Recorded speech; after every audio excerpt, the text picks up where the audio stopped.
Welcome student. Solid waste management हा जो next point आहे आपल्या एन्व्हायरमेंटल मॅनेजमेंट या लेसनमधला, हा आज आपण स्टार्ट करणार आहोत. मुलांना या आधीच्या व्हिडिओजमध्ये आपण या लेसनमधला फर्स्ट पॉईंट स्टडी केला, that is meteorology and meteorological department in India. तर त्या पॉईंटमध्ये आपण हवामानशास्त्राशी संबंधित काही नवीन कन्सेप्ट ज्या आहेत त्या स्टडी केलेल्या आहेत. तो पॉईंट तुमच्यासाठी नवीन आहे. काही त्यातले इझी पॉईंट आहेत, काही तुम्हाला नवीन किंवा वेगळे वाटतील किंवा समजायला अवघड वाटतील. तर तो जो पॉईंट आहे तो रिपीट करून रीड करा आणि जर त्यात काही डाऊट असतील तर ते तुम्ही मला सेंड करू शकता. सेकंड पॉईंट आहे सॉलिड वेस्ट मॅनेजमेंट आणि याचा लास्ट जो पॉईंट आहे या लेसनमधला डिझास्टर मॅनेजमेंट. दोन्हीही पॉईंट इझी आहेत. त्यामुळे या लेसनमधला फर्स्ट पार्ट जो आहे वेदर, क्लायमॅट, डेफिनेशन लक्षात राहतील. नेक्स्ट त्याचा आपल्या लाईफमध्ये इम्पॉर्टन्स काय असतं तो पॉईंट. नेक्स्ट मेटेरोलॉजी म्हणजे काय, इंडियन मेटेरोलॉजिकल डिपार्टमेंट काय काम करतं, त्यांचे फंक्शन्स काय असतात, आणि मान्सून मॉडेल हे आपण स्टडी केलं. तर त्याच्यामध्ये किती पॉईंट तुम्हाला व्यवस्थित लक्षात राहत आहेत, किती येत आहेत ते बघा, ते व्यवस्थित करा. जे पॉईंट तुम्हाला टफ वाटत आहेत ते बाजूला काढा, त्यांचं रिपीट रिव्हिजन करा आणि तरीही समजत नसेल तर ते पॉईंट मला सेंड करा, मी तुम्हाला ते रिपीट एक्सप्लेन करेन. त्यानंतर नेक्स्ट सॉलिड वेस्ट मॅनेजमेंट मी तुम्हाला आत्ताच सांगितलं, हा पॉईंट इझी आहे समजण्यासाठी सुद्धा आणि लक्षात ठेवण्यासाठी सुद्धा. सो मार्क देणारा पॉईंट आहे. सो इथून पुढचं जे कंटेंट आहे ते परफेक्ट सगळ्यांनी लर्न करायचं आहे. सो सॉलिड वेस्ट मॅनेजमेंट याच्यामध्ये सुरुवातीला काही क्वेश्चन विचारलेले आहेत. तर त्याच्यामध्ये बघा, आपल्या आजूबाजूचं जे सराउंडिंग आहे ह्या सराउंडिंगमधलं पोल्युशन हा वर्ड आपण खूप वेळा ऐकलेला आहे. सो पोल्युशन म्हणजे काय हा एक क्वेश्चन विचारलेला आहे. So what is mean by pollution.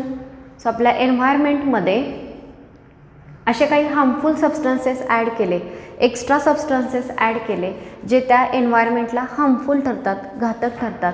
असे जे अनवॉन्टेड सबस्टन्सेस आपण ॲड करतो यांना पोल्युटंट असं म्हटलं जातं. आणि या पोल्युटंटमुळे नेचरची क्वालिटी, आपल्या इकोसिस्टीमची क्वालिटी जी आहे ती खराब होते आणि याला आपण पोल्युशन असं म्हणतो.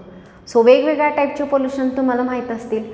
तर त्याच्यामध्ये एअर पोल्युशन, एअरमध्ये कोणते नॅचरली कंपोनंट असतात, ऑक्सिजन, कार्बन डायऑक्साईड, नायट्रोजन, याशिवाय काही वॉटर व्हेपर असतील किंवा काही बाकीचे इनर्ट गॅसेस असतील. स्मॉल अमाऊंटमध्ये वॉटर व्हेपर असते, डस्ट पार्टिकल असतात. मात्र हे नॉर्मल गोष्टी सोडून एक्स्ट्राचे, फॉर एक्झाम्पल कार्बन मोनॉक्साईड हा पॉयझनस गॅस आहे. त्यानंतरचा नेक्स्ट आपण पाहिला कार्बन मोनॉक्साईड सोडून नायट्रस ऑक्साईड. तर हे वेगळे जे गोष्टी आहेत ते जर त्याच्यामध्ये ॲड झालेल्या असतील तर त्याच्यामुळे एअरची क्वालिटी जी आहे ती खराब होते. तर याला आपण म्हणतो एअर पोल्युशन. सेकंड जे दिलेलं आहे याच्यामध्ये एअर पोल्युशन नंतर वॉटर पोल्युशन आपण पाहिलेलं आहे, सॉईल पोल्युशन असतं, साऊंड पोल्युशन आहे. तर असे वेगवेगळ्या टाईपचे पोल्युशन जे आहेत ते आपल्याला याआधी आपण स्टडी केलेले आहेत आणि आपल्या एन्व्हायरमेंटमध्ये आपल्याला ते पाहायला मिळतात. ओके, हे पोल्युशन जे आहेत. त्याच्यानंतर नेक्स्ट जो क्वेश्चन विचारलेला आहे पोल्युशनशी रिलेटेड तो म्हणजे कोणकोणत्या टाईपचे आपण पोल्युशन सराउंडिंगमध्ये पाहतो. तर मी तुम्हाला आत्ताच सांगितलं, air pollution, water pollution, sound pollution, soil pollution, radioactive pollution. So असे वेगवेगळे टाईपचे पोल्युशन जे आहेत ते आपल्याला याच्यामध्ये पाहायला मिळतात. तर सॉलिड वेस्ट मॅनेजमेंटमध्ये सुरुवातीला त्यांनी एक पिक्चर दिलेला आहे बुकमध्ये आणि त्या पिक्चरमध्ये वेस्ट मटेरियल, मग त्याच्यामध्ये खराब झालेल्या प्लास्टिकच्या बॉटल्स असतील, पेपरचे तुकडे किंवा बाकीच्या काचेच्या बॉटल्स आहेत, त्याचं पिक्चर दिलेलं आहे. आणि सेंटरला ग्रीन कलरचा एक ॲरो दाखवलेला आहे या पद्धतीनं. तर हा जो ॲरो आहे आणि त्या ठिकाणी बाजूला वेगवेगळं वेस्ट दिलेलं आहे. तर हा ॲरो इंडिकेट करतो रिसायकलिंग. म्हणजे हे सगळं जे मटेरियल आहे हे मटेरियल आपण काय करू शकतो तर रिसायकल करू शकतो. मग त्या प्लास्टिकच्या बॉटल किंवा काचेच्या बॉटल ज्या आहेत त्या आपण मेल्ट करून त्याच्यापासून पुन्हा नवीन वस्तू ज्या आहेत ते तयार करता येतात आणि या प्रोसेसला आपण रिसायकलिंग असं म्हणतो. तर बघा, त्या पॉईंटशी रिलेटेड तिथं दिलेलं आहे की तुमच्या क्लासरूमच्या डस्टबिनमध्ये काय काय कचरा आहे, वेस्ट आहे ते ऑब्झर्व करा आणि ते जे वेस्ट आहे ते आपण कसं मॅनेज करू शकतो प्रॉपरली ते पहा. तर याच्यामध्ये जे डिग्रेडेबल गोष्टी असतात याच्यामध्ये पेपर येतो, खरकटं राहिलेलं अन्न असेल, पडलेलं अन्न असेल, फळं असतील, त्यांच्या साली असतील, हे डिग्रेडेबल वेस्ट आहे. हे वेस्ट आपण डिग्रेड करू शकतो, डिकम्पोज करू शकतो आणि त्याच्या मदतीनं चांगल्या क्वालिटीचं फर्टिलायझर जे आहे ते तयार करता येतं. आणि मी आत्ता सांगितल्याप्रमाणे काही गोष्टी रिसायकलेबल असतात. तर त्या गोष्टी आपण रिसायकल करू शकतो. सो यावेळी आपण वेस्ट सेपरेट करू शकतो, डिग्रेडेबल आणि नॉन डिग्रेडेबल, आणि त्यांना प्रॉपरली मॅनेज करू शकतो. सो हे झाले याच्यामध्ये विचारलेले काही इंट्रोडक्टरी क्वेश्चन्स. तर ॲक्च्युअल पॉईंटमध्ये फर्स्ट सॉलिड वेस्ट म्हणजे काय हे आपल्याला समजून घ्यायचं आहे. सो काय असतं सॉलिड वेस्ट बघा. Solid waste is many waste material are generated through various daily human activities. Human बिईंगच्या ज्या वेगवेगळ्या ॲक्टिव्हिटीज आहेत, या ॲक्टिव्हिटीमध्ये बरंच वेस्ट मटेरियल जे आहे ते जनरेट होतं. मग आपल्या ॲक्टिव्हिटीमध्ये फॉर एक्झाम्पल आपल्या घरामध्ये आपण काम करत असताना, किचनमध्ये काम करत असताना पालेभाज्या असतील, फळभाज्या असतील, त्यांची शिल्लक राहिलेली देठं, साली हे त्याच्यामध्ये येतं. खरकटं अन्न असेल, शिळं अन्न असेल, हे किचनमध्ये तयार होणारं वेस्ट आहे. याशिवाय खराब झालेले चप्पल्स असतात, पेपर आहे, प्लास्टिक आहे, असं बराच वेगवेगळ्या प्रकारचं वेस्ट जे आहे ते आपल्या डेली ॲक्टिव्हिटीजमध्ये तयार होतं. आणि या सगळ्या वेस्टला आपण काय म्हणतोय सॉलिड वेस्ट. सो डेफिनेशन अवघड नाही आहे, समजायला सोपी आहे, सगळ्यांनी ती व्यवस्थित लक्षात घ्या. सो काय सांगितलं डेफिनेशनमध्ये पुन्हा एकदा बघा. Many waste material are generated through various daily human activities. आपल्या वेगवेगळ्या ज्या डेली ॲक्टिव्हिटीज आहेत, या ॲक्टिव्हिटीजमध्ये वेगवेगळं वेस्ट मटेरियल जे आहे ते जनरेट होतं. आणि या वेस्ट मटेरियललाच आपण काय म्हणतोय सॉलिड वेस्ट असं आपण म्हणतो. पुन्हा एकदा सांगते, many waste material are generated through various human activities and it is called as solid waste. Human बिईंगच्या वेगवेगळ्या ॲक्टिव्हिटीमध्ये डेली दररोज वेगवेगळ्या टाईपचं वेस्ट मटेरियल, आपल्याला नको असलेल्या गोष्टी, उदाहरणार्थ मी आत्ता तुम्हाला सांगितलं की शिळं राहिलेलं अन्न असेल, खरकटं अन्न असेल, भाज्यांची देठं असतील, हे आपल्याला नको असलेल्या गोष्टी आहेत. आणि हे सगळं जे वेस्ट मटेरियल आहे यालाच आपण सॉलिड वेस्ट असं म्हणतो. तर आता हे जे सॉलिड वेस्ट आहे हे if this waste is managed properly, जर आपण हे वेस्ट प्रॉपरली मॅनेज केलं, मॅनेज प्रॉपरली जर याच्यामध्ये आपण मॅनेजमेंट केलं तर हा गुड सोर्स असतो एनर्जीचा. It is good source of energy. So waste जे आहे ते आपण प्रॉपरली जर मॅनेज केलं तर त्याच्यापासून आपण एनर्जी तयार करू शकतो, किंवा हा एनर्जीचा चांगला सोर्स जो आहे तो ठरू शकतो. पण हेच वेस्ट जर प्रॉपर मॅनेज नाही झालं तर काय होऊ शकतं बघा. But if waste is not managed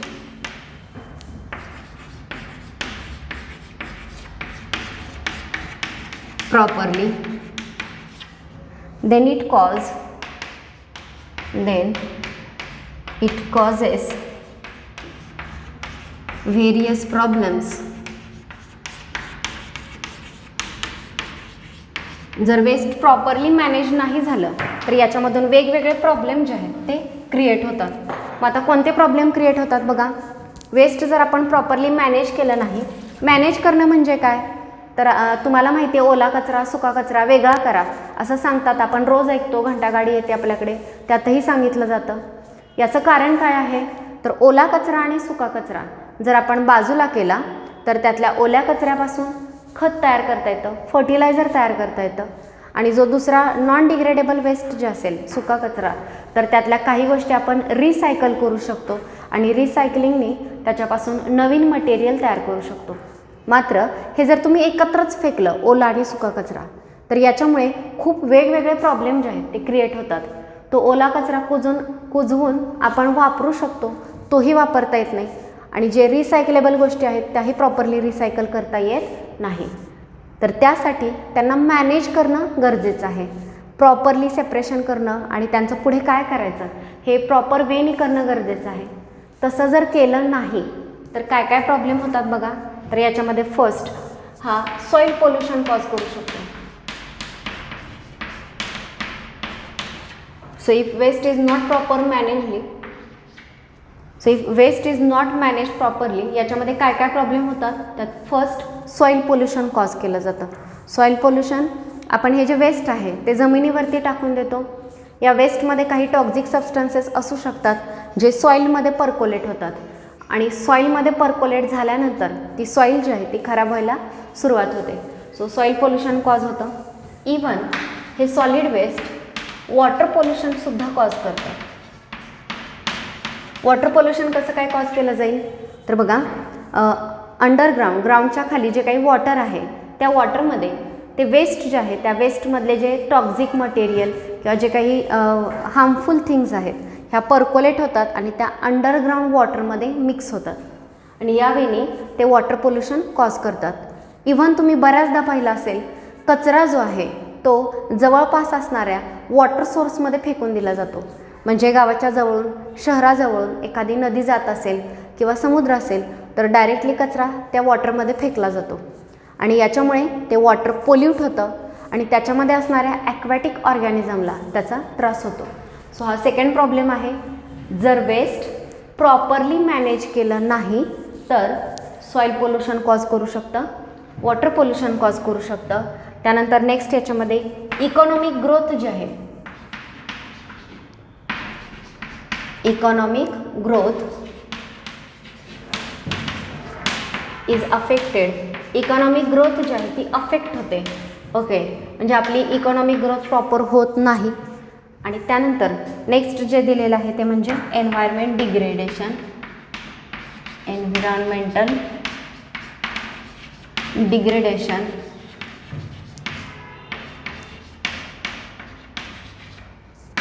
आणि लास्ट हेल्थचे प्रॉब्लेम क्रिएट होतात. ओके, मी आत्ताच एक्सप्लेन केलं सॉईल पोल्युशन आणि वॉटर पोल्युशन कॉज होतं.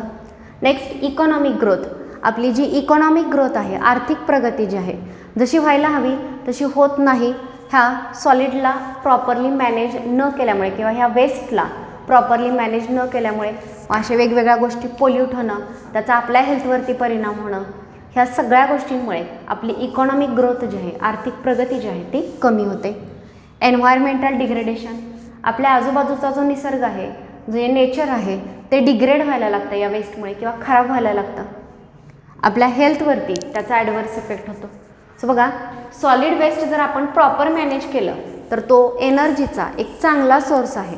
पण हेच वेस्ट जर आपण प्रॉपरली मॅनेज नाही केलं तर याच्यामध्ये वेगवेगळे प्रॉब्लेम्स क्रिएट होतात, जसं soil pollution, water pollution, economic growth is affected, environmental degradation आणि हेल्थ प्रॉब्लेमसुद्धा याच्यामध्ये क्रिएट होतात. तर यासाठी सॉलिड वेस्ट जे आहे ते प्रॉपरली मॅनेज करणं गरजेचं आहे. त्यानंतरचं नेक्स्ट बघा, एक बॉक्समध्ये डू यू नो बॉक्समध्ये एक इन्फॉर्मेशन दिलेली आहे. Garbage produced per day.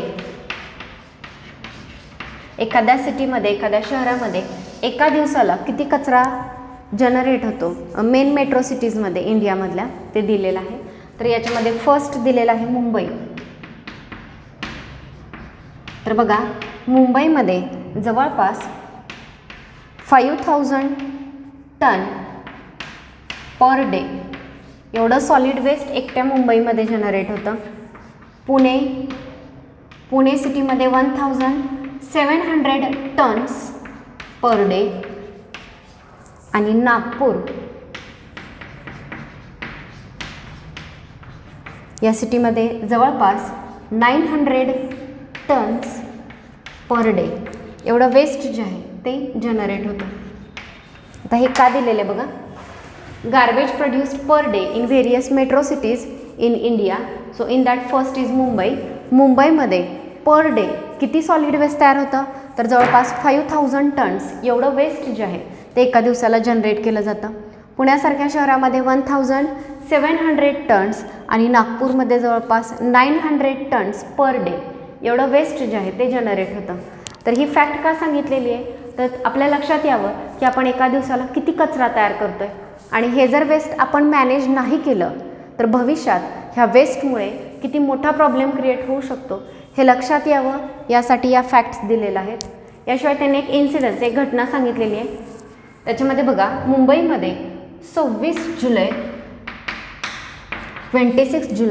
2005 या दिवशी महापूर किंवा फ्लड आलं होतं. मुंबईमध्ये पूर आला होता.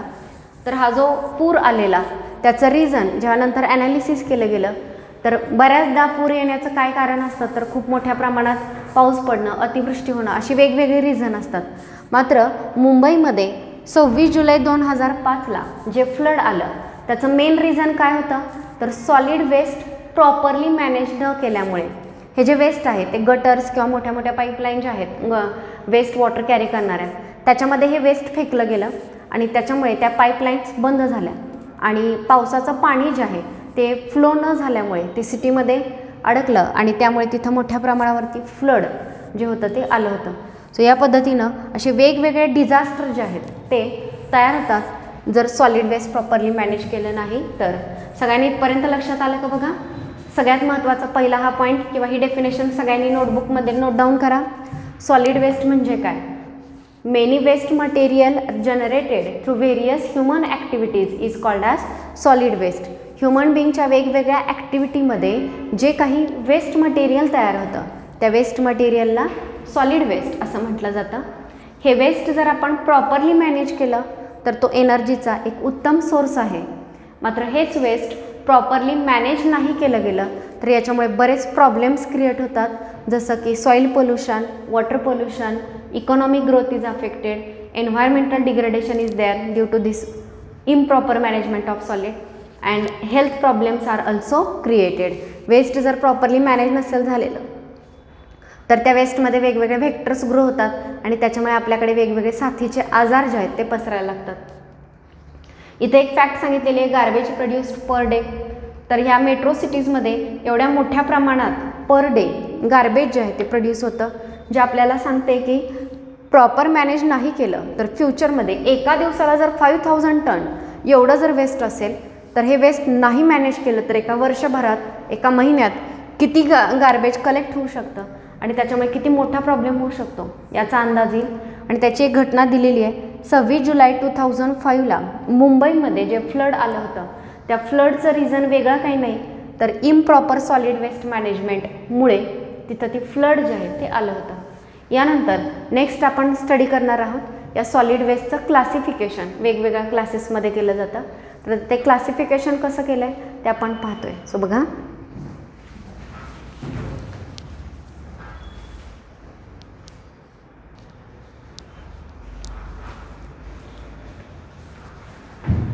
Okay. So next is classification of solid waste. जे सॉलिड वेस्ट आपल्या आजूबाजूला तयार होतं याचं क्लासिफिकेशन आपण करणार आहोत. वेगवेगळ्या वेनी क्लासिफिकेशन केलं जातं. त्यातली पहिली मेथड आहे अकॉर्डिंग टू सोर्स. त्या वेस्टचा सोर्स काय आहे किंवा ते वेस्ट जे आहे ते कुठून आलेलं आहे त्या सोर्सच्या बेसिसवरती सॉलिड वेस्ट जे आहे ते किती क्लासेसमध्ये क्लासिफाय होतं. बघा, मी फक्त नेम सांगते तुम्हाला सोर्सचं आणि त्यानुसार वेस्टच्या क्लासचं. तर याच्यामध्ये फर्स्ट आहे डोमेस्टिक वेस्ट. डोमेस्टिक वेस्ट याचा अर्थ होतो घरामध्ये तयार होणारा कचरा. मग घरामध्ये जे काही वेस्ट येतं ते या डोमेस्टिक वेस्टमध्ये इन्क्लूड केलं जातं. आजच्या लेक्चरमध्ये आपण फक्त यांचे नेम बघूयात. So first is domestic waste.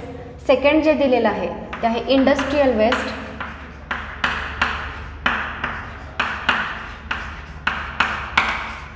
So domestic waste, next industrial waste. Industrial waste नंतर hazardous waste,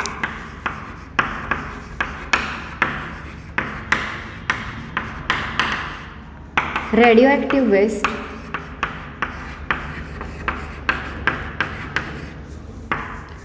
biomedical waste,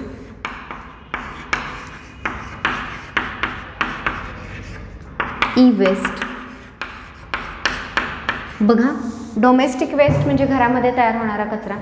next तुम्हाला सांगितलं इंडस्ट्रियल वेस्ट म्हणजे इंडस्ट्रीमध्ये तयार होणारं जे काही वेस्ट मटेरियल आहे ते इंडस्ट्रियल वेस्टमध्ये येतं.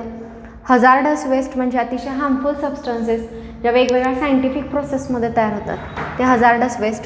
असंच रॅडिएक्टिव्ह मटेरियलनी सुद्धा पोल्युशन किंवा तेही रॅडिएक्टिव्ह वेस्टसुद्धा काही सायंटिफिक प्रोसेसमध्ये तयार होतं तर ते रॅडिएक्टिव्ह वेस्ट. बायोमेडिकल म्हणजे हॉस्पिटलमध्ये तयार होणारं वेस्ट. ई वेस्ट किंवा याला इलेक्ट्रॉनिक वेस्ट असंही म्हटलं जातं, म्हणजे खराब झालेल्या इलेक्ट्रॉनिक वस्तू ज्या आहेत त्यांच्यापासून जो कचरा तयार होतो त्याला ई वेस्ट म्हटलं जातं. आणि नेक्स्ट आहे अर्बन वेस्ट. अर्बन वेस्ट म्हणजे शहरामध्ये तयार होणारा कचरा. फार्म वेस्ट किंवा गार्बन वेस्ट, फार्म वेस्ट किंवा गार्डन वेस्ट असंही म्हटलं जातं. तर हे जे वेस्ट आहे म्हणजे शेतीमध्ये किंवा गार्डनमध्ये तयार होणारा जो कचरा आहे तो याच्यामध्ये येतो. आणि मायनिंग वेस्ट. सो असे वेस्टचे आपण वेगवेगळे सोर्सनुसार टाईप केले. प्रत्येकाचा सोर्स वेगळा आहे. डोमेस्टिक वेस्ट याचा सोर्स काय आहे तर घरामध्ये तयार होणारा कचरा. इंडस्ट्रीयल वेस्ट इंडस्ट्रीमध्ये तयार होणारा कचरा. हजार्डस वेस्ट जो आपल्या हेल्थला हजार्डस डेथ कॉज करू शकतो असा. रॅडिएक्टिव्ह वेस्ट ज्याच्यामधून रॅडिएशन इमिट होतात तो काही सायंटिफिक प्रोसेसमध्ये तयार होतो. बायोमेडिकल वेस्ट म्हणजे हॉस्पिटलमध्ये तयार होणारा कचरा.